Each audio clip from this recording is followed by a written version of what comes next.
Kata si Dodi dibawa ke satu istana goib katanya gitu, dibawa ke situ. Nah di situ ketemu sama pocong datang, kuntilanak sama genderuwo katanya gitu. Itu datang 3 tuh, itu di depannya saya semua.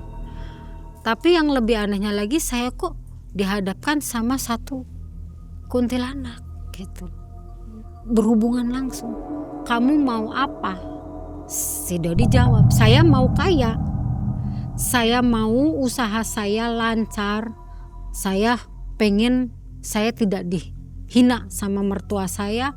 Dia minta selama 1 tahun itu minimal 3. Nggak lama dari situ si Dodi beli mobil 2 langsung, Innova sama Xenia. Berarti berapa lama itu jayanya Dodi ini? Ya kurang lebih sekitar 7 tahun ya. 7 tahun, lumayan lama juga. Lumayan ya, karena udah hasilnya juga udah banyak. Mang, martabak keju manis ya, keju susu 1 ya. Ya.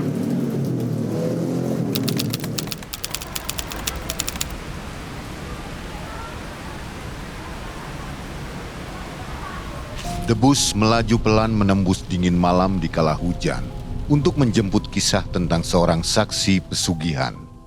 Di sebuah kedai martabak, Ibu Vera tampak terduduk diam, menunggu pesanan sebelum bertemu tim malam mencekam. Pertemuan untuk mengisahkan satu pengalaman yang kelam dari seorang sahabat yang menempuh jalur ritual hitam. Kisah tentang pengusaha salak yang dilanda rasa frustasi karena usaha yang sepi dan tuntutan tinggi dari sang istri. Bu Vera, ayo masuk. Ibu habis beli martabak ya tadi? Iya nih, ya buat ngeganjel perut, biasa anak kalau malam. Ibu makasih ya udah mau cerita juga nih di Malam Mencekam. Iya, sama-sama, makasih juga udah repot-repot ngejemput saya di tempat martabak. Nggak apa-apa Ibu. Oh iya Bu, ngeri banget nih Bu ceritanya. Waktu itu kan Ibu nih mau nganterin temennya ya, buat tirakat, tapi malah ke ritual pesugihan Bu. Iya, saya juga nggak nyangka. Saya kan niatnya cuma nganter buat tirakat, karena dia awalnya juga bilang mau tirakat. Tahu-tahu nyampe di sana dibuat shock saya karena dia mau pesugihan gitu kan. Mungkin nanti ceritanya berlanjutnya sama Mang E kali ya. Iya, nanti kita ceritain aja di studio ya. Iya. Dalam kondisi penuh tekanan, ritual pesugihan dijalankan demi bisa mendapat uang dan meraih kekayaan instan. Di sebuah gubuk tengah hutan, ikrar janji diucapkan. Menjalin kontrak dengan kuntilanak merah menyeramkan. Bayaran jiwa membuat harta kekayaan pasti didapatkan dengan menjadikan karyawan sebagai tumbal persembahan. Tumbal yang membuat usaha menjadi maju dan berkembang justru menimbulkan keserakahan yang membawa kutukan. Ngerinya prosesi pesugihan yang membawa prahara disaksikan secara 4 mata oleh Ibu Vera.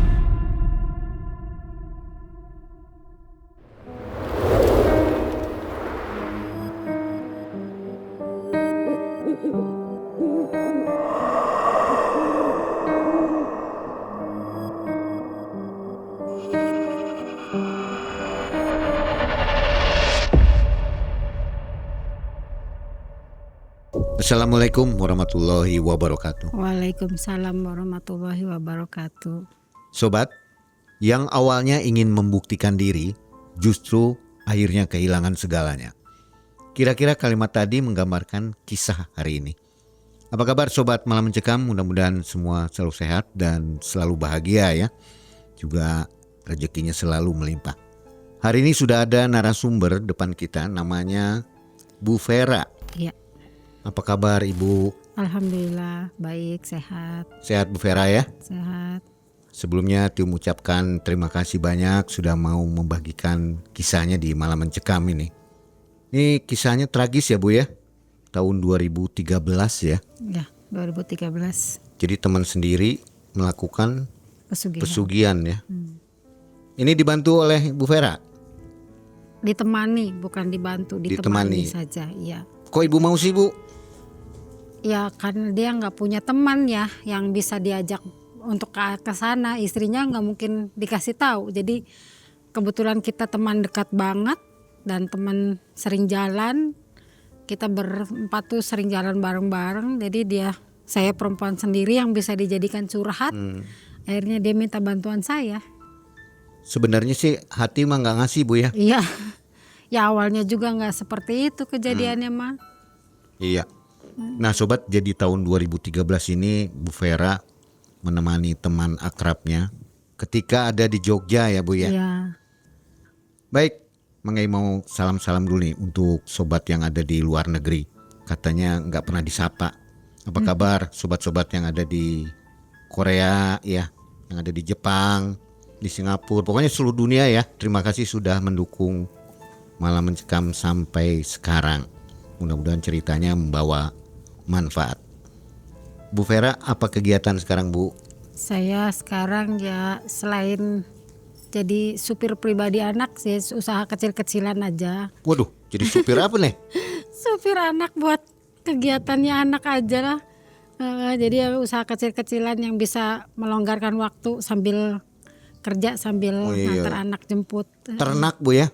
Iya. Nganter anak gitu. Nganter maksudnya. anak. Iya. Baik, saatnya kita harus bilang malam mencekam. Semakin malam semakin mencekam. Ini dia kisah Ibu Vera.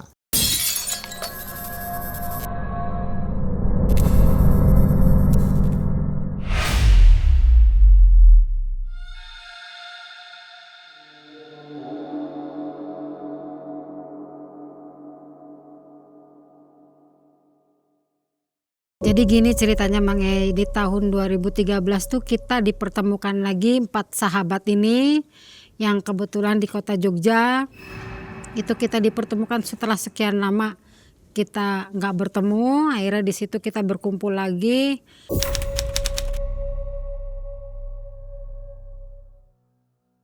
Dengan kegiatan yang tadinya masing-masing sekarang bisa bersama, tapi dengan kegiatan yang berbeda-beda juga. Yang awalnya dari masa kecil sampai dengan kita teman kuliah dan kita teman main juga di situ.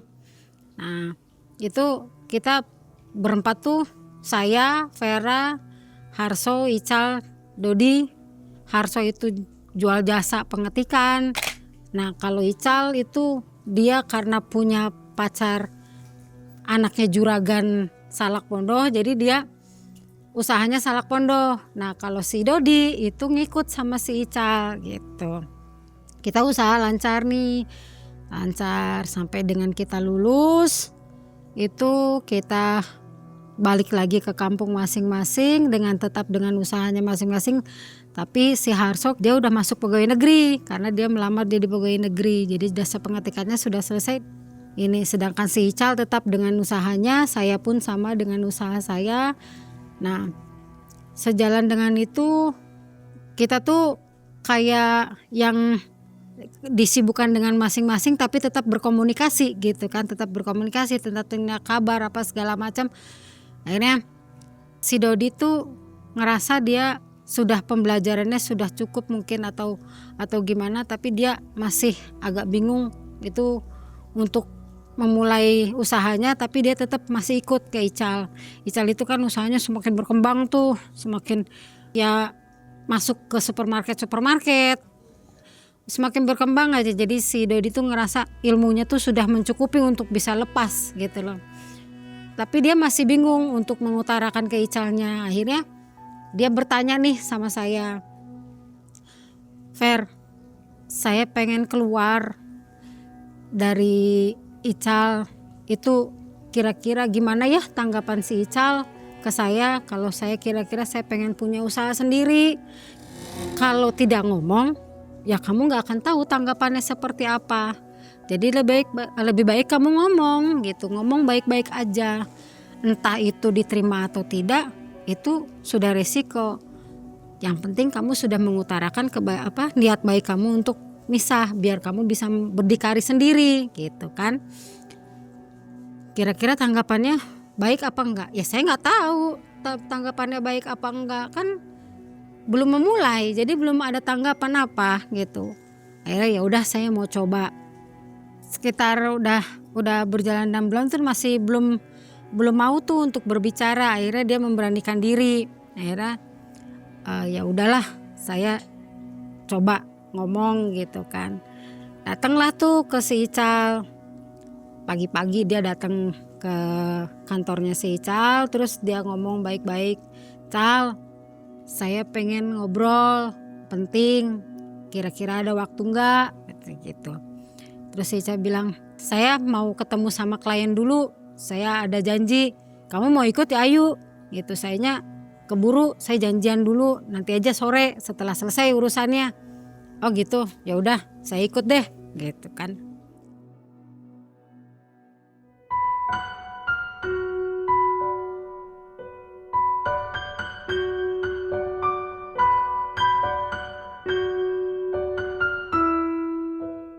Berangkatlah mereka ke tempat klien, bla bla bla bla. Misalnya udah ini selesai kurang lebih kata si Dodi mah jam 4-an. Akhirnya dia pulang ke tempat usahanya si Ical. Terus akhirnya, "Dot, kamu mau ngomong apa?" Gitu, "Sok sini, udah santai kan?" Oke. Terus ngobrol, "Gini Cal, saya tuh kan mau berdikari sendiri, masa saya sih ikut kamu aja gitu kan. Kamu usaha udah lancar, sedangkan saya istri nuntut yang lebih. Saya harus punya usaha sendiri. Ya walaupun gaji dari kamu cukup, tapi ya saya harus punya usaha sendirilah gitu loh buat masa depan saya. Gimana, bisa nggak kalau saya mengundurkan diri? Tapi ya itu, saya minta tolong. Saya juga pengen punya usaha yang sama kamu karena saya kan belajarnya dari kamu nih." Gitu. Terus linknya kan kebanyakan dari kamu juga untuk ambil barangnya. Jadi saya minta tolong untuk dibolehkan untuk bisa ngambil barang di tempat kamu gitu. Kalau kamu mengizinkan dan kamu bisa kontak sama orang sana untuk saya bisa ngambil barang dulu karena saya kan gak punya modal awal. Jadi saya mau ambil dulu, mulai dulu dari yang kecil gitu. "Kamu udah siap resikonya yang ditanggung?" Kan dia si Ical tuh tanya gitu. "Kamu udah siap belum? Kalau misalnya sudah siap ya saya sih silahkan aja. Kamu kan selama ini kan ikut sama saya. Resikonya seperti apa, barang busuk, apa segala macam. Kalau returan seperti apa. Itu kan sepertinya kan kamu tahu kalau salah kan tidak bisa diretur. Itu barang memang harus habis. Jadi mau jual murah, mau jual tapi semua itu harus modalnya sudah balik lagi ke sana. Orang sana nggak mau tahu barangnya seperti apa kan gitu. Ya saya sudah siap resikonya," kata si Dodi teh. "Oh ya udah, kalau kayak gitu saya mempersilahkan kamu untuk berdikari sendiri." Nah dari situ sudah diawali seperti itu. Akhirnya Dodi kontak ke sana. Sudah kontak, akhirnya dapet tuh dia jualan.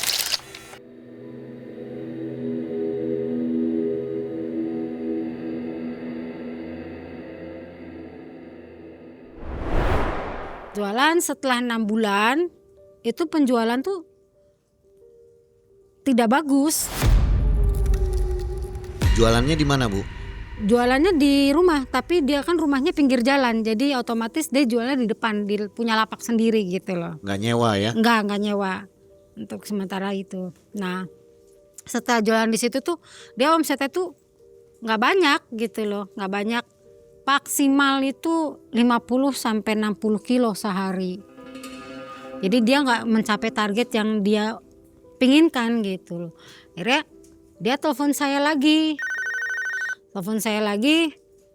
"Fer, lagi di mana?" "Ya di rumah, saya kan punya anak." Saya bilang, "Saya ngurus anak. Saya boleh minta tolong nggak?" "Minta tolong apa, Dot? Kamu minta tolong apa ke saya?"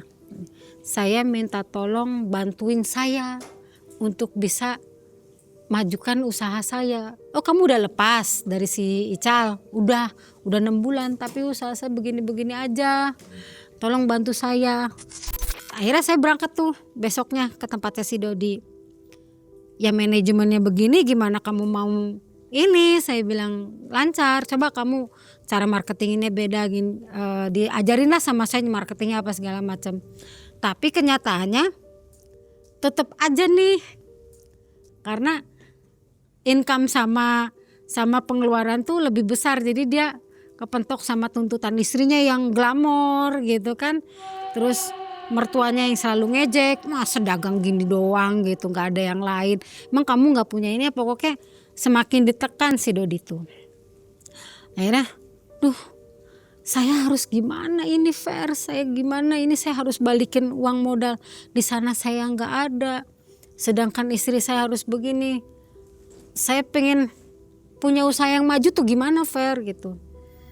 Ya saya sih coba kasih masukan ke Dodi, coba kamu tirakat dulu, belajar menelaah, kamu selama ini tuh punya kesalahan apa, coba kamu balik lagi ke Tuhan kamu untuk minta tolong sama Tuhan kamu, saya bilang gitu kan.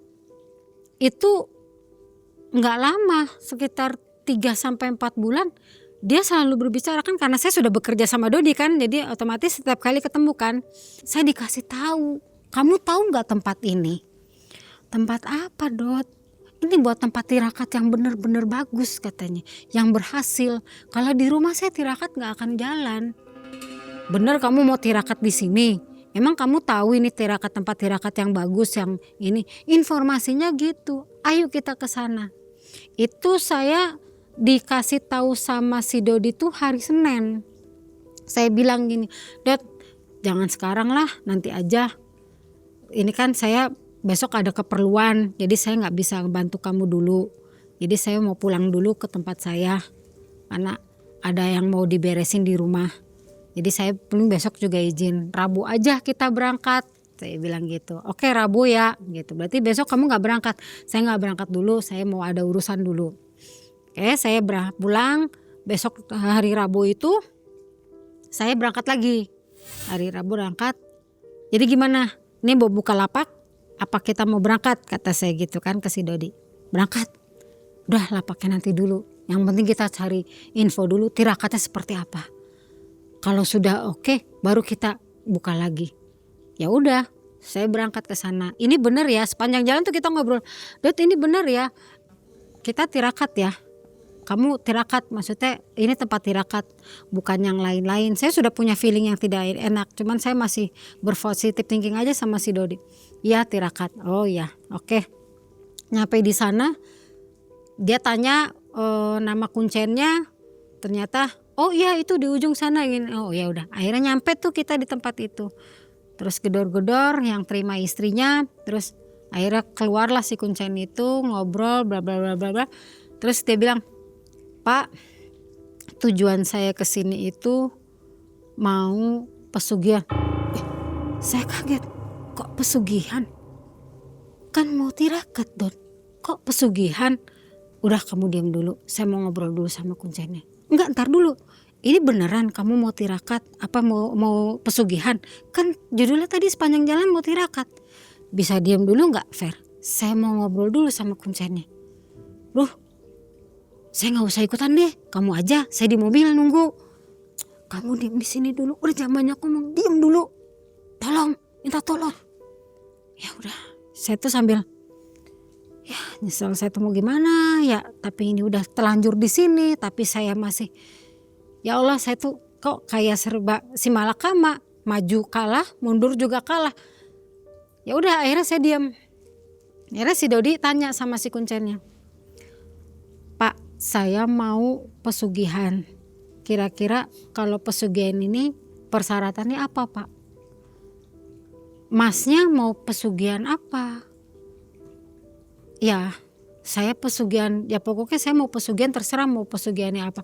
Nanti masnya kira-kira mampu tidak bayar mahalnya? Karena maharnya tuh ini ada 3 macam.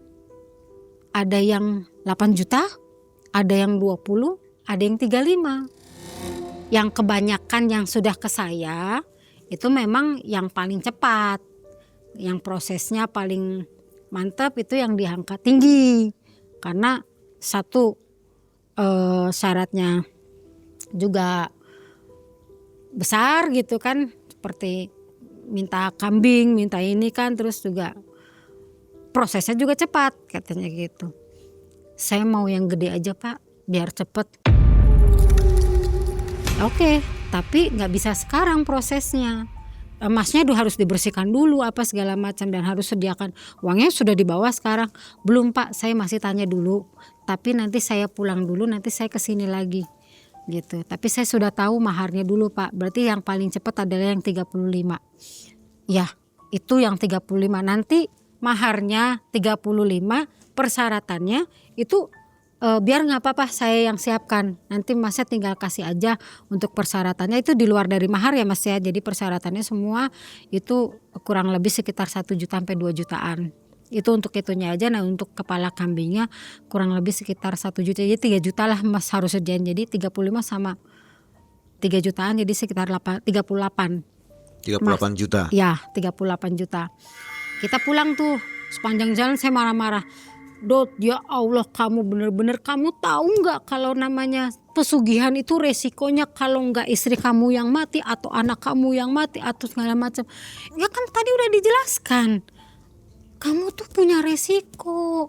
Itu kalau Pak Kuncen tadi kan bilang katanya ini mau pesugihan ini tuh nanti ada korbannya. Korbannya itu kan nanti kamu tinggal kerja sama itunya kan, abang perjanjian sama si itunya, kamu sanggup.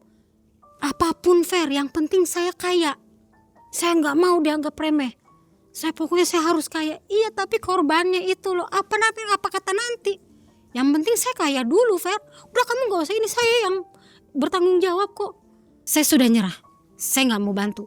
Fair, kamu temen yang bisa saya ajak ngobrol. Nggak mungkin saya bawa Ical. Nggak mungkin saya bawa Harso. Saya bawa kamu tuh karena kamu bisa nolongin saya. Tapi awas kamu jangan numbalin saya, kata saya. Kalau misalnya kamu numbalin saya, orang tua saya nggak akan terima. Saya akan cerita, saya bilang gitu. Iya, kita pulang. Dia karena mikir itu akhirnya dia datang ke orang tuanya. Orang tuanya meminjam sertifikat yang berdalih buat tambahan modal. Katanya bilang ke orang tuanya tuh, Bu mau pinjam uang ke bank. Ini saya butuh karena ada mau masuk ke supermarket, itu barangnya harus bagus. Jadi saya harus tambahan modal, ya pinjam uang dulu ke bank. Kira-kira kamu bisa ngembalin uangnya berapa lama? Ya kurang lebih mah 1 tahun. Kalau misalnya paling lama-lamanya 2 tahun lah balik modal. Nggak banyak Bu, uangnya pinjemnya paling cuma 60. Udah dapet sih banknya, udah proses, tinggal sertifikatnya aja. Tapi bener ya Dot, jangan sampai ini harta kita satu-satunya hilang, diambil sama bank, kita nggak punya apa-apa lagi. Iya Bu, gitu. Dapatlah tuh uang. Akhirnya datang lagi ke tempat lapakan, karena lapaknya kan nggak jauh gitu. Fair, dapat uangnya. Kira-kira kita berangkat kapan? Kok kita? Kamu aja kali.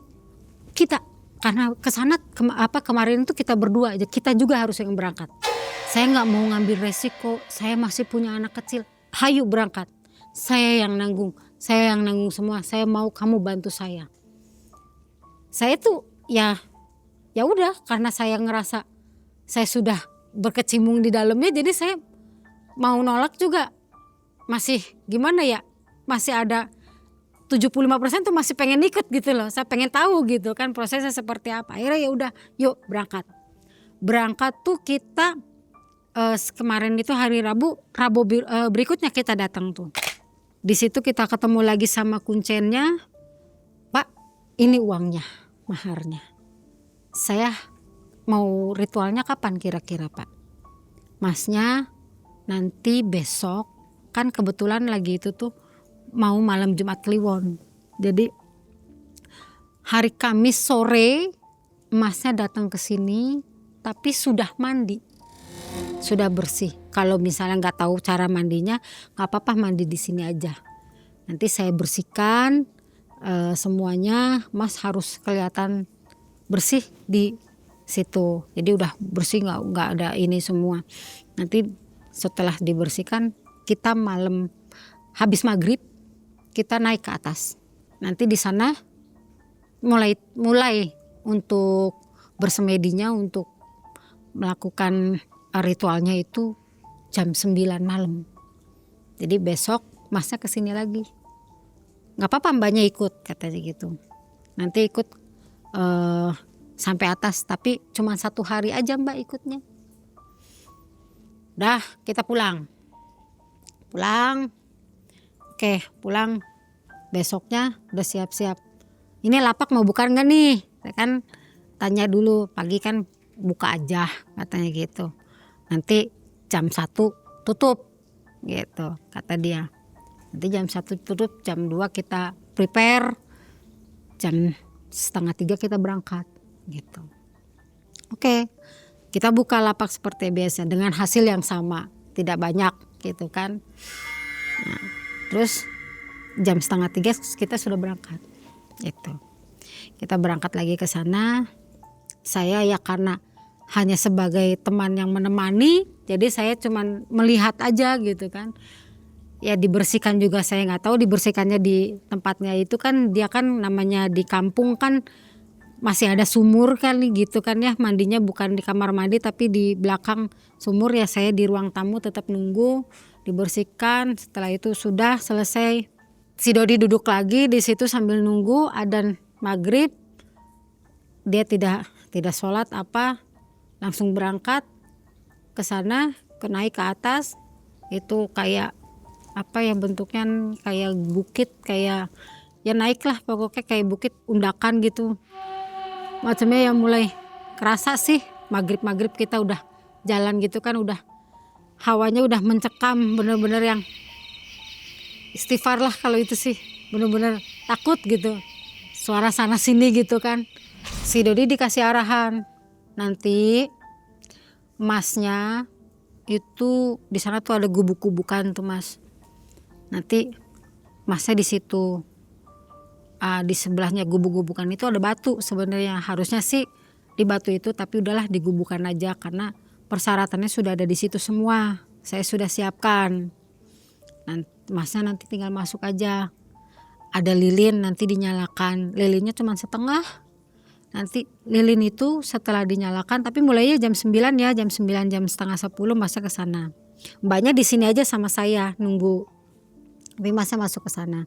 Nanti kalau di sana ada suara-suara itu jangan lari, jangan ini, pokoknya Masnya dengerin aja sampai dengan lilin itu mati. Kalau lilin itu mati, Masnya jangan keluar minta tolong atau teriak, diem sampai ada denger suara yang entah itu masuk ke badan Masnya atau gimana, pokoknya dengerin saja. Pokoknya kalau ada suara yang kira-kira membuat Masnya nggak berani, jangan mundur gitu, dikasih tahu sama kuncennya. Ya, itu di sana dia sampai jam 3 lebih. Itu saya juga nunggu sama kuncennya di situ sampai jam 3 lebih. Yang ngerasa sih dalam diri saya itu sudah mulai ada kayak angin kencang gitu kan dateng, tapi nggak tahu si Dodi ngerasainnya seperti apa. Cuman saya ngerasainnya tuh kayak yang semua tuh kayak suara tuh mengarah ke gubuk itu gitu, kayak yang ngerumbul gitu, seperti itu suara, ya monyet lah keluar gitu kan, seperti itu. Terus ada suara kayak perempuan ketawa gitu.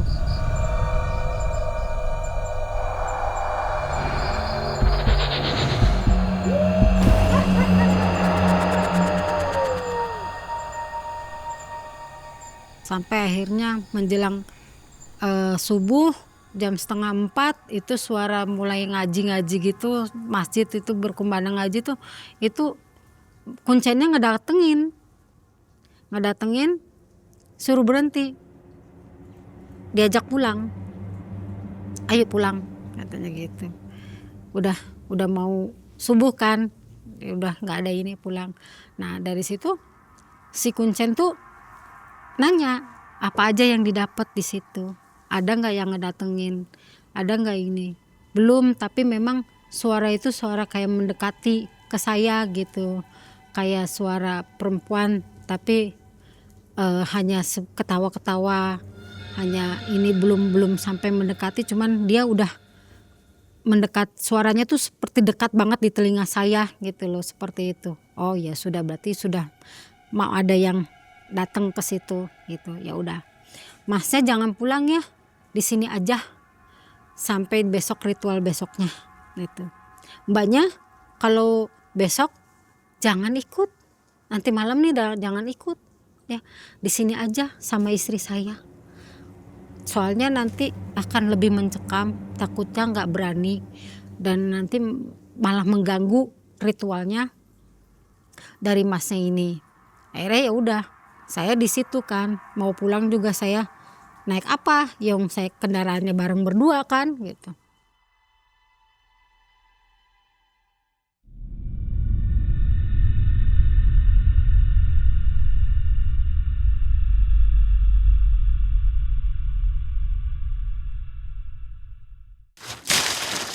Aduh, saya tuh tadi bawa topi kemana ya? Tadi saya coba lihat dulu ya. Kali saya pakai topi ini saya kelihatan masih muda. Kan saya lumayan kayak tuh kan bener, saya kelihatan masih muda, umur 21 saya teh. Keren topinya malah mencekam. Itu lebih mencekam lagi, berangkatnya jam 9 nyampe sana. Jadi bukan habis maghrib tapi jam 9. Karena tempatnya nggak terlalu jauh sih, kurang lebih sekitar 30 menitan kalau jalan. Nah, sampai sana Mas Dodi tuh langsung ditaruh di situ. Si Kuncen pulang, nggak di situ nungguin, si Kuncen pulang. Tetap dengan arahan yang sama di situ. Nah, di situ kata si Dodi sih menceritakan katanya di hari kedua tuh lebih seram. Pocong datang, kuntilanak sama genderuwo. Katanya gitu. Itu datang 3 tuh. Itu di depannya saya semua.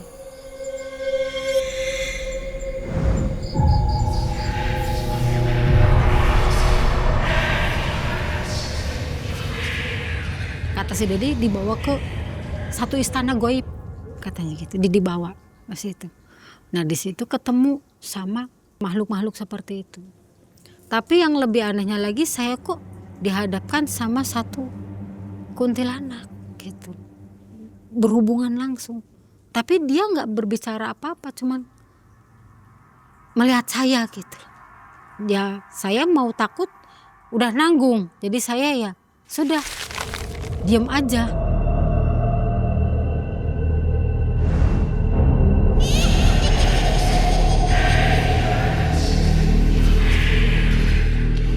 Dah dari situ mau adzan subuh, pulang lagi si Dodi itu. Nah hari ketiga balik lagi dengan posisi yang sama. Nah itu sih interaksi. Jadi kan dikasih tahu nih sama si Kuncennya, nanti kalau dia tanya kamu mau apa, dijawab aja Mas Dodi minta apa. Nanti kalau misalnya dia minta apa, ya Mas Dodi jawab lagi maunya seperti apa. Pokoknya interaksi aja, perjanjian aja sama makhluk itu. Kan sudah ketahuan tuh makhluknya yang datang ke Mas Dodi tuh apa. Iya, sepertinya warnanya merah, kuntilanak merah kali ya. Nah itulah yang makhluk yang akan bikin perjanjian sama Mas Dodi. Kata Kuncennya tuh. Oke, jadi pas begitu nyampe di situ, benar si makhluk itu bertanya, kamu mau apa? Si Dodi jawab, saya mau kaya, saya mau usaha saya lancar, usaha saya berkembang, semua perusahaan, semua supermarket dimasukin sama saya. Dia minta selama 1 tahun itu minimal 3. Itu kan setelah itu kan Dodi tuh ceritanya seperti itu ke saya. Jadi kata si Dodi teh, begitu nyampe situ saya bikin perjanjian akhirnya pekerja fair. Setelah Dodi cerita tuh si Kuncen juga oke, jadi bener ini seperti ini, akhirnya bikin perjanjian deal. Saya tuh pulang fair, itu tuh pulang dari situ tuh, dari tempat itu. Udah cerita seperti itu, kita udah selesai nih. Sudah ritual sudah selesai, si Dodi sudah cerita di Kuncen itu, sama saya juga mendengarkan seperti itu.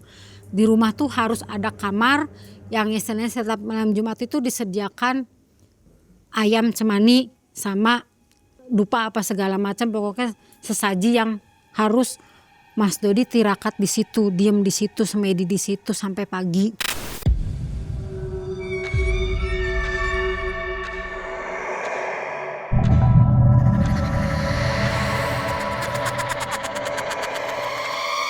Baliklah kita nih pulang ke kota kita nih. Akhirnya setelah 3 hari ritual itu selesai, kita pulang, udah selesai. Besoknya mulai naik usaha tuh.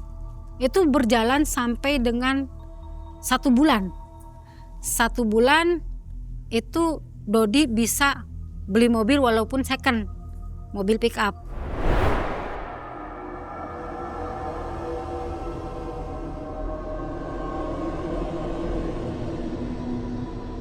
Nah, udah berjalan 6 bulan, itu setelah tumbal dari pekerjanya. Jadi pekerjanya tuh dulu pekerjanya tuh saya ada 3. Saya, Arman, sama satunya tuh Pak Safi gitu. Nah, Pak Safi nih dia kerja kejatuhan salak yang dia bawa. Jadi dia angkut, dia tuh ketimpa gitu loh, ketimpa barang. Tapi karena dia umurnya sudah lumayan tua, jadi dia mungkin gak kuat. Akhirnya dia dibawa ke rumah sakit. Karena pingsan dibawa ke rumah sakit. Gak tahu dinyana di rumah sakit tuh kritis. Padahal jatuhnya tuh gak seberapa, tapi kritis. 3 hari kemudian meninggal. Nggak lama dari situ si Dodi beli mobil 2 langsung, Innova sama Xenia. Saya kaget shock, wah gila. Baru semua itu? Baru semua. Gila nih Dodi, usaha jalan segitu meninggal langsung. Ngeri. Saya bilang gitu, saya bergumam sendiri gitu loh, ngeri. Saya diem. Jalan terus berkembang, akhirnya rumahnya orang tuanya ketebus, belum 1 tahun. Sudah ketebus dengan bunganya kurang lebih sekitar 80-90 juta. Udah ketebus, sudah punya rumah baru. Rumah orang tuanya dirapikan. Istrinya ya enak gitu kan, seperti itu. Itu berjalan 1 tahun. Usahanya semakin maju. Nah dari situ teman saya yang namanya Ical, dia karena fokus di usaha yang lain, si Dodi pengen masuk linknya lebih dari ini kan, akhirnya izin tuh ke si Ical. Cal, ada di mana gitu? Di rumah. Saya main ya sama Vera. Emang Vera masih kerja sama kamu?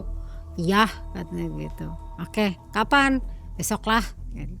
Nah, kita sowan tuh ke sana, main, terus ngobrol sama si Ical. Cal, kan kita tahu kamu pengen fokus di usaha kamu yang advertising nih, gitu.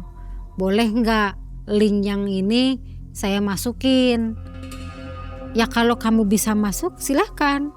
Gitu. Kalau misalnya kamu bisa masuk, tapi kalau misalnya nggak bisa ya saya nggak bisa bantu. Cuman saya kasih tahu aja, sok mangga nanti ketemu sama orang ini, ketemu sama bapak ini, nanti ketemu sama bapak ini, silakan. Ini yang ini ketemunya sama bapak ini, yang ini ketemu sama bapak ini, kata si Ical. Udah, akhirnya dibolehkan kan sama si Ical. Takutnya nanti ada permasalahan kalau kita nggak ngomong. Akhirnya kan ngomong, dibolehkan karena si Ical lebih fokus ke ini, lebih menguntungkan ke advertisingnya karena dia sudah linknya sudah sampai ke luar kota kan gitu kan, nggak main di tempat aja. Dapat link itu merambah lah kita gitu loh, merambah.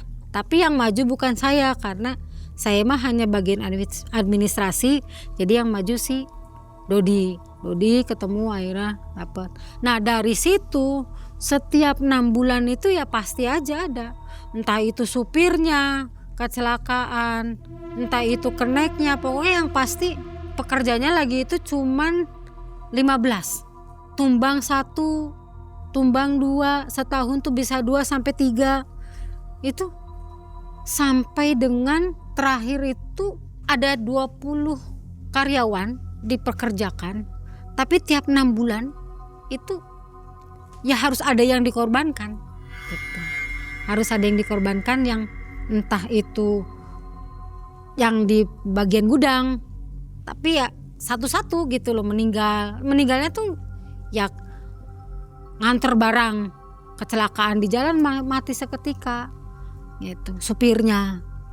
Terus ada juga kenek yang lagi nganter terus ditabrak, ya kayak gitulah meninggalnya tuh yang seketika langsung meninggal gitu kan. Itu berjalan sampai 6 tahun begitu ya. Dalam 1 tahun 6 bulan setiap kali tumbal itu jatuh, ya Dodi pasti punya penghasilan yang melebihi itu gitu loh. Itu nggak ada yang curiga? Itu belum ada yang curiga. Tapi di tahun ke-7 itu mungkin sudah mulai ada gelagat Dodi menyimpang dari larangan yang harusnya dia tidak main perempuan, nggak semedi tiap malam Jumat gitu loh. Dia udah banyak keluar kota lah, udah banyak karena ngerasa dia sudah punya duit banyak, dia lupa daratan, akhirnya dia main perempuan, sering pergi sama perempuan. Imbasnya dia itu bertengkar lah sama istrinya bertengkar, habis-habisan ya. Dari situ istrinya pulang ke rumah orang tuanya, tapi dengan catatan ya harta yang dibawa, yang sudah diberikan sama istrinya diambil semua gitu loh.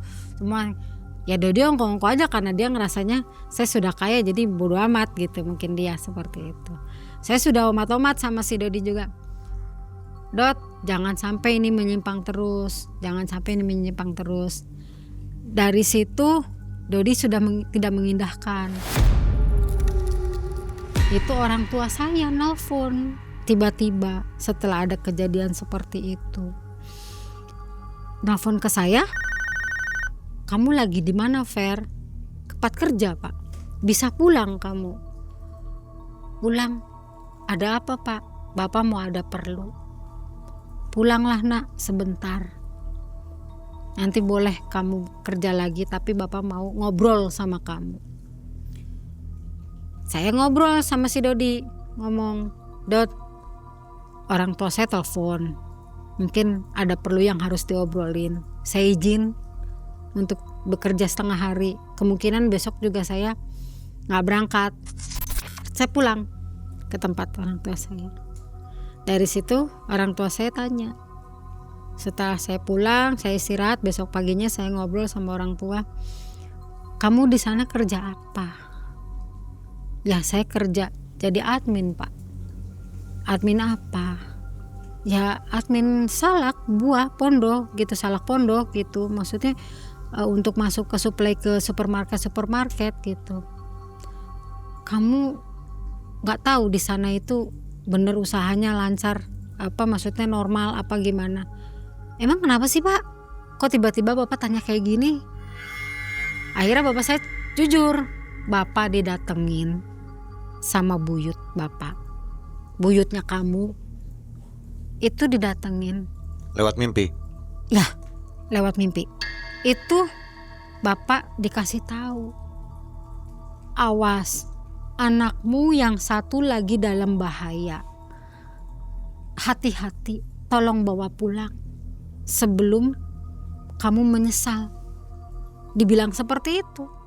Yang pergi kan cuman kamu, yang lainnya ada di dekat Bapak. Jadi Bapak telepon kamu, Bapak tanya sama kamu. Akhirnya saya terbukalah cerita seperti itu. Kalau bos saya tuh pesugihan seperti ini.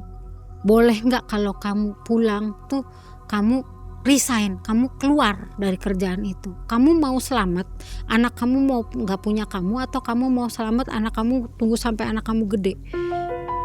Saya semalaman mikir, iya ya, kalau saya di sana mungkin satu persatu dan saya tidak bisa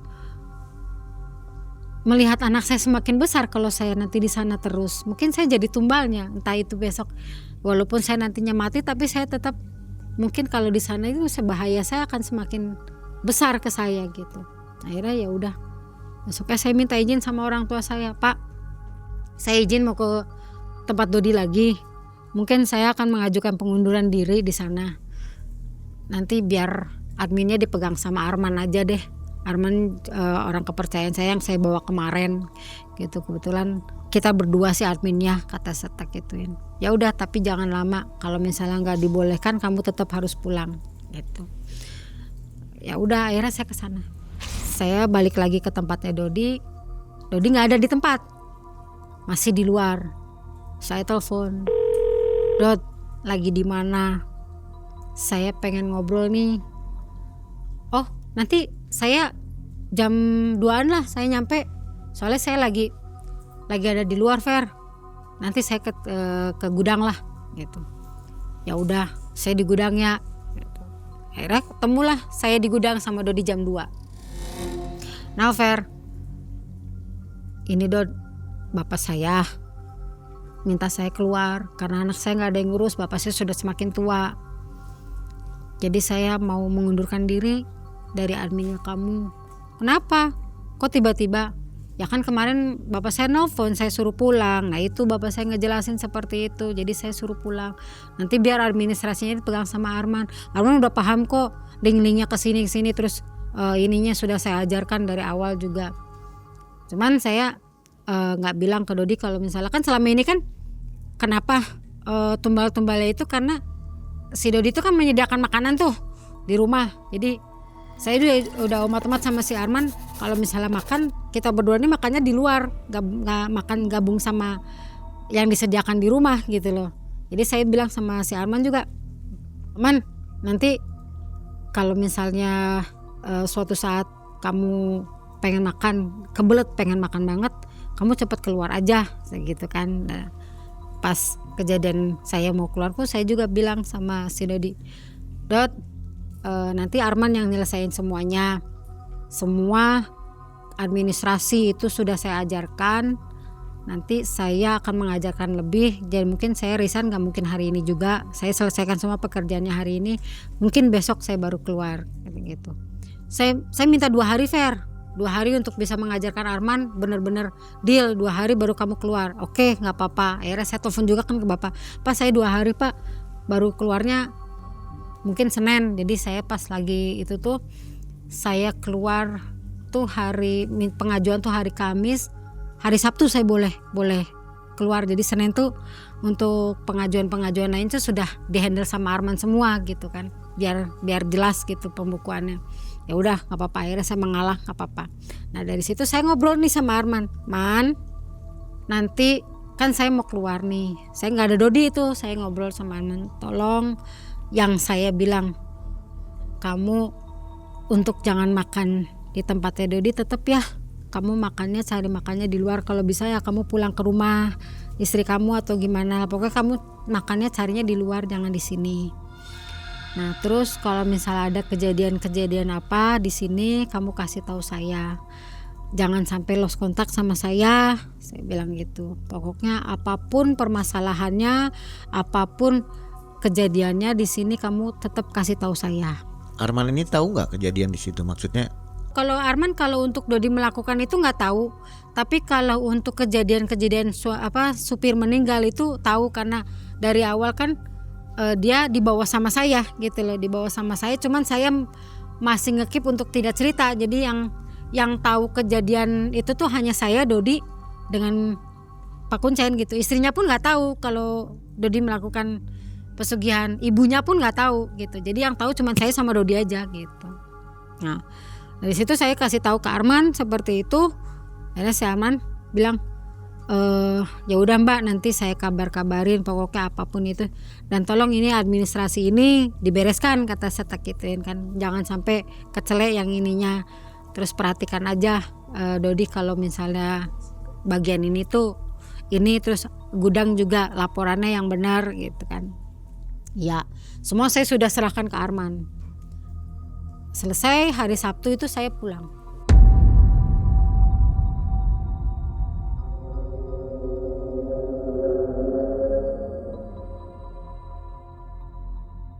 Satu hari 2 hari saya pulang, bapak panggil guru spiritualnya. Guru spiritualnya datang ke rumah. Terus saya disuruh cerita kejadian dari awal sampai dengan akhir, sampai dengan saya resign itu saya ceritakan semua. Akhirnya guru spiritual itu ngomong, ini emang udah ada yang masuk yang hampir mau mencelakai sih gitu. Jadi harus dibersihkan, dan dibersihkannya tuh nggak sebentar Pak, nggak hanya 1 hari ini lama. Jadi mungkin tiap malam Jumat itu mbaknya dimandiin terus ya dibersihkan lah gitu. Ya paling cepet-cepetnya 4 kali, itu juga harus tiap malam Jumat tetap dijalanin ritualnya gitu, ritualnya mandinya, tapi mandinya sih cuma 4 kali gitu, tiap malam Jumat. Akhirnya dari situ saya tiap malam Jumat tuh suruh di kamar sendiri, tapi saya suruh sholat tahajud, sholat itu, tapi sebelum itunya saya dimandikan dulu. Dimandikan, gak tahu itu airnya dari mana, itu air tuh ditaruh di kamar mandi, dikasih kembang 7 rupa. Saya tuh suruh duduk, suruh dimandiin. Jadi kayak jolang apa sih, kayak ember gitu, tapi itu air tuh bukan air dari air keran atau air itu, tapi air benar-benar dari air keramat gitu. Saya dimandiin, tapi memang kerasanya saya badan panas. Saya seolah-olah kayak yang dirasukin apa, tapi saya masih bisa bertahan. Ngerasa badan ya pusing ya segala macam, ya mual segala macam yang ada di badan saya tuh kayak berontak semua gitu. Setelah saya dimandiin selesai, saya tuh kayak di ruqyah. Di ruqyah saya duduknya pun sambil seperti orang bersila, tapi bersilanya sambil kayak yang di ngajiin sambil ditempelin gitu loh. Wah, itu saya kayak orang teriak, kayak saya orang dirasukin, tapi saya nggak sadar. Yang ada yang katanya bilang saya kayak ketawa, tapi kadang saya nangis, tapi dari situ saya langsung pingsan katanya.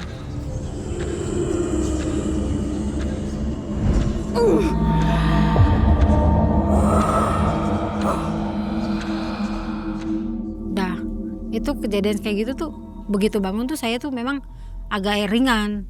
Itu kejadian gitu 1 kali 2 kali seperti itu.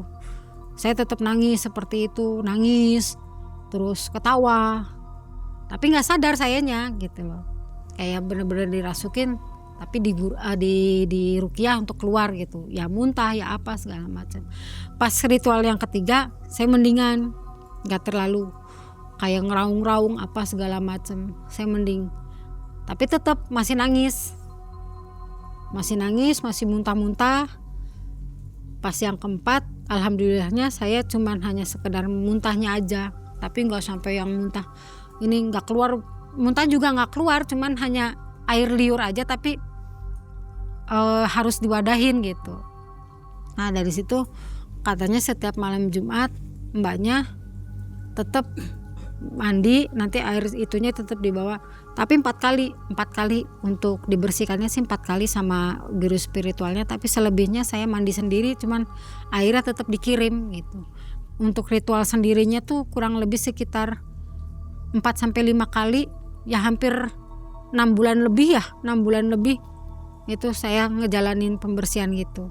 Nah setelah saya ngebersihin itu tuh si Arman telepon, Mbak, ada bapak-bapak dateng. Saya nggak tahu itu bapak-bapak apa, tapi nyariin Mas Dodi. Emang Dodinya kemana? Mas Dodi tuh sekarang jarang pulang, Mbak. Semua pekerjaan saya yang handle. Lah kemana emang? Nggak bilang apa? Nggak ngasih tahu. Oh jarang pulang, Mbak. Udah jarang pulang. Nah saya juga yang semua kelabakan handle sendiri. Pas kejadiannya kemarin juga ada yang meninggal, Mbak. Yang nggak tahu kenapa tiba-tiba setelah orang itu meninggal, terus tiba-tiba besoknya ada bapak-bapak datang. Nah, siapa yang meninggal?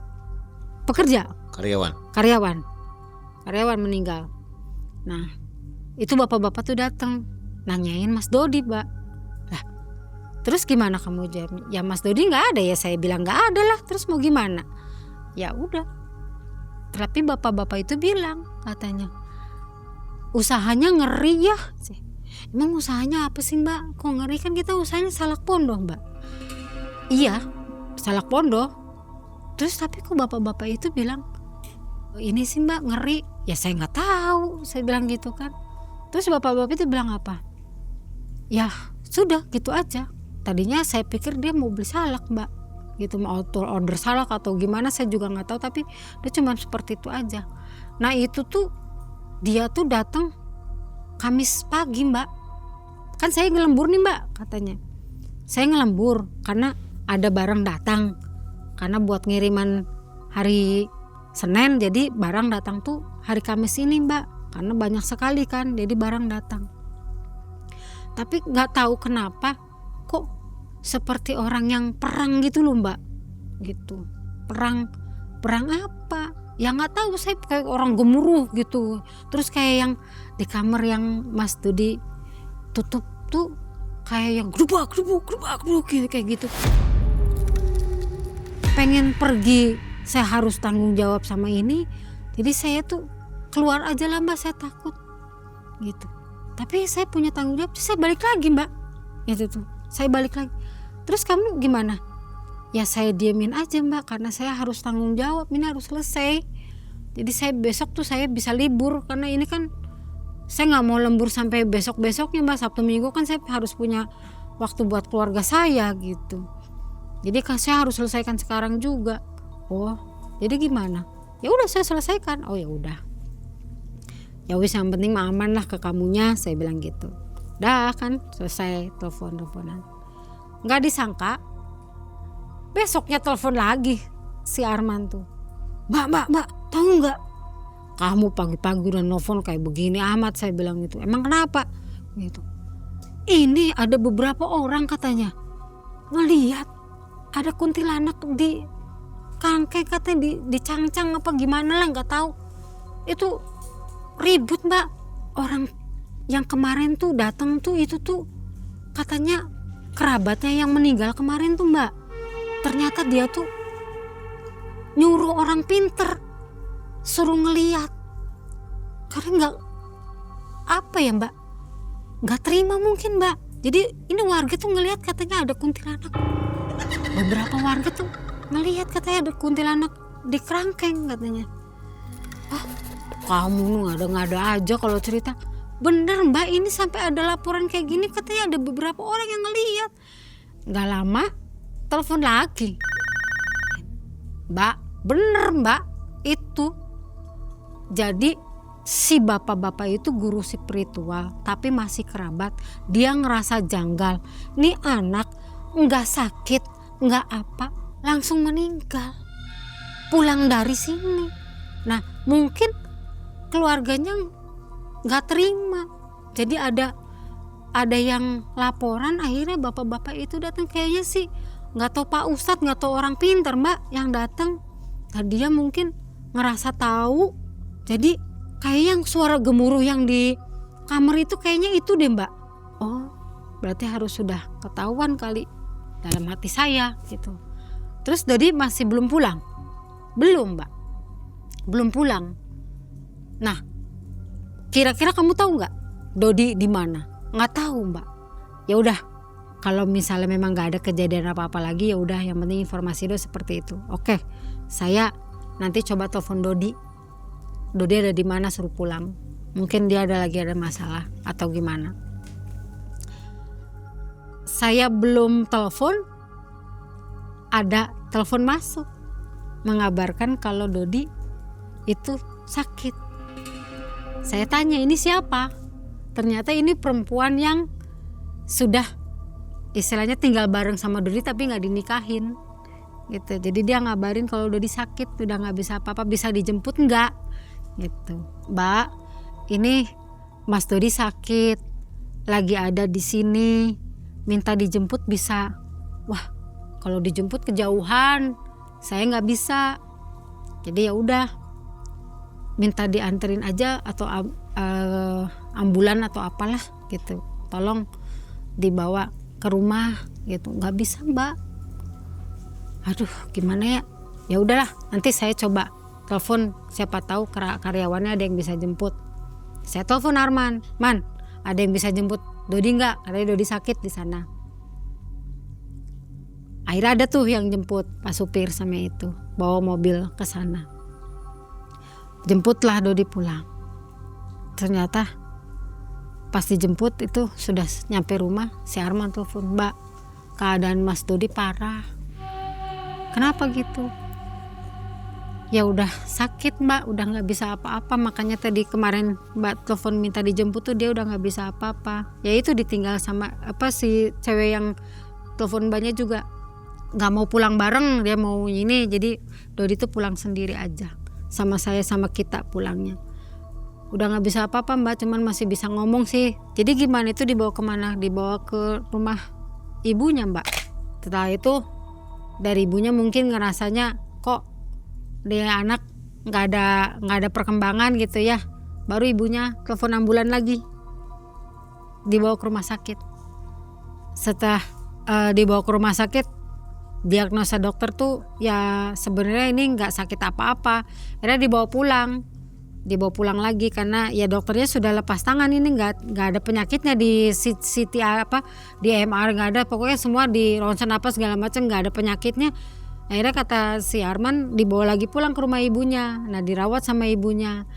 Nah dari situ nggak tahu kenapa orang pintar itunya tuh tahu, mungkin si Arman tuh bilang katanya si orang pintar itu datang ke tempat ibunya gitu, tempat ibunya datang, tapi ibunya shock dikasih tahu Dodi pesugihan, kaget. Tapi ya mau gimana, itu anaknya udah kayak hidup. Si Dodi udah kayak hidup, udah nggak bisa bercerita ke ibunya. Arman juga yang ada di situ mendengarkan orang pintar itu juga shock gitu loh, ternyata saya kerja sama orang yang pesugihan gitu. Pokoknya shock semua di situ. Akhirnya dari situ cerita, Mbak ternyata begini ya, gini. Ya udah dijalanin aja, mudah-mudahan kamu gak ada apa-apa, saya bilang gitu. Banyak istighfar, banyak minta sama Allah, perlindungan sama Allah. Nggak lama dari situ Dodi meninggal. Mungkin nggak tahu diapain sama orang pintar, saya juga nggak tahu, tapi seolah-olah kayak yang sudah gimana, karena sudah perjanjian dengan itunya sudah dilanggar, terus Dodinya juga sudah tidak melakukan ritual-ritual yang diminta sama itu, mungkin masa berlaku pesugihannya sudah selesai kali ya. Akhirnya Dodi diminta nyawanya, terakhir ya Dodi yang meninggal. Ibunya setelah Dodi itu kena stroke, benar-benar kena stroke, kaget. Nah dari situ kayak kuburan tuh tidak muat aja lah sama Dodi tuh, dibalik lagi, digali lagi, dimasukin kepanjangan, mundurin lagi, diangkat lagi, kependekan, digali. Pokoknya seberapa kali itu kata si Arman mah, berapa kali, 4-5 kali bongkar pasang kuburan, akhirnya bismillah kemasuk katanya. Ibu di situ nggak ada ya? Nggak ada, tapi saya diceritain aja. Besoknya saya baru datang setelah diceritain tuh, karena saya baru masih meninggal, sayanya anak saya lagi nggak enak badan, jadi saya nggak bisa datang. Jadi saya pas datangnya pas besoknya, sudah dikuburnya tuh, sudah selesainya tuh. Isi ibunya nggak ikut, istrinya nggak, ini pokoknya itu dikubur sama orang-orang yang deket sama dia aja, karena ibunya udah nggak ini. Nah dari situ sudah meninggal, terus tiba-tiba asetnya kejual. Setahu saya sih asetnya kan dipegang sama istrinya semua. Ini udah punyanya ini gitu. Arman masih ngelola nggak? Ya itu Arman masih ada di situ. Arman masih ngelola, cuman kaget kok saya administrasinya kok ini kok tiba-tiba ada hutang gitu. Ini ternyata kan istrinya itu yang punya hutang itu, istrinya tuh. Belum cerai ya dengan istrinya? Belum cerai, dia cuma pulang aja gitu, belum cerai. Sampai dengan meninggal juga belum cerai. Tapi ya udah pisah aja karena nggak mau sama si Dodi itu. Nggak lama dari situ ibunya meninggal, terus hartanya hancur dan istrinya ya di rumah orang tuanya udah habis. Yang tersisa cuman harta orang tuanya aja yang memang pure murni rumah orang tuanya yang dia gadekan. Kapan terakhir Ibu lihat lokasi rumahnya? Tahun kapan Bu? saya balik lagi ke sana itu kan berarti 2023 Masih tuh, ada rumahnya, Bu? rumah ibunya masih ada, ibunya tapi udah nggak ada. Usaha udah nggak ada ya? Udah nggak ada. Ibu cuman adiknya aja yang masih ada. Jadi yang nempatin itu adiknya. Gitu. Itu meninggal. Dah habis semua. Habis semua ya? Habis semua. Lalu ke ibu efeknya apa, Bu, setelah Ya, Dodi meninggal? efeknya itu pasti ada ke sayanya. Kadang ya mau ngelakuin usaha tuh kadang susah gitu. Jadi ya alhamdulillahnya kan saya masih dinafkahin sama mantan suami, jadinya ya udah sekarangnya sayanya antar jemput anak aja gitu. Jadi usahanya seperti itu. Cuman ya dalam diri saya sih saya tetap itu, saya dikasih tahu sama orang pintarnya saya selalu ngaji. Jadi setiap kali sholat tuh saya ngaji, saya harus menenangin diri. Jadi ya sekarang yang rutinitas setiap sholat ya saya harus punya waktu ngaji. Ngaji surat apa, Bu? Semua Al-Quran, Apa aja ya? nggak ada ini, cuman semua ayat dalam untuk cari kedamaiannya tuh saya harus minimal satu hari itu 4-5 juz. Itu saya banyak harus ya? habiskan Satu hari itu? satu hari. Jadi Luar 5. biasa. Jadi satu kali sholat tuh saya harus habis 1 juz. Lumayan lama, Bu ya? Lumayan. Jadi kalau misalnya kayak gitu saya harus punya Al-Quran yang dibawa-bawa kan, nganter jemput anak gitu kan. Berarti berapa lama itu jayanya Dodi ini? Ya kurang lebih sekitar 7 tahun ya. 7 tahun, lumayan lama juga. Lumayan ya, karena udah hasilnya juga udah banyak. Udah Dia banyak itu karena lalai ya? Ya karena lalai itu. Kalau misalnya dia nggak lalai sih kayaknya masih berjaya. Lalainya Arman. itu karena sudah. Arman dan ibu termasuk itu bakal jadi tumbalnya semua ya? Iya. Itu karena ya orang pintar yang bapak saya bawa juga bilang ini lambat laun semua habis kamu Habis juga ya? akan ke bawah gitu. Walaupun kamu nggak makan tapi ya itu bakalan ke bawah karena perjanjiannya sama pegawai. Ibu ada pesan nggak mungkin untuk penonton Malam Mencekam tentang kisah ibu ini? Pesan Ya. baiknya apa, Bu? Apapun bentuknya, apapun pekerjaannya, saya pikir rasa syukur sama Allah aja itu lebih baik. Diterima apa yang kita hasilkan, mensyukuri nikmat yang sudah Allah berikan. Jangan sampai kita merasa kita kurang, akhirnya kita melakukan hal-hal yang di luar nalar yang akhirnya merugikan kita sendiri. Ya. Nikmati, syukuri dan jalani itu sudah cukup buat hidup kita. Awalnya semua ini hanya tentang harga diri. Dodi hanya ingin membuktikan bahwa dirinya bisa sukses. Namun jalan yang dipilihnya justru malah menghancurkan semuanya. Usaha yang dibuatnya memang berkembang pesat dan kekayaan pun datang bertubi-tubi. Namun tak lama setelah itu, teror pun mulai mengikuti. Dan saat korban terus berjatuhan, Ibu Vera mulai menyadari bahwa keberhasilan itu ternyata tidak datang sendirian. Halo Sobat Malam Mencekam, ini waktunya buat sobat semua untuk jadi lebih dekat bersama Malam Mencekam. Ayo gabung membership sekarang juga, cuma dengan 10 ribuan. Kalian bisa dapat akses ke ratusan konten eksklusif. Mulai dari pembuktian ilmu goib, perjalanan dan penelusuran tim Malam Mencekam, sampai momen lebih dekat bersama para narasumber. Dan gak cuma itu, member juga bisa nonton video terbaru lebih awal. Plus dapat emoji dan badge eksklusif khusus member, biar identitas kalian makin mencekam. Klik tombol gabung sekarang dan jadilah bagian dari keluarga besar member Malam Mencekam.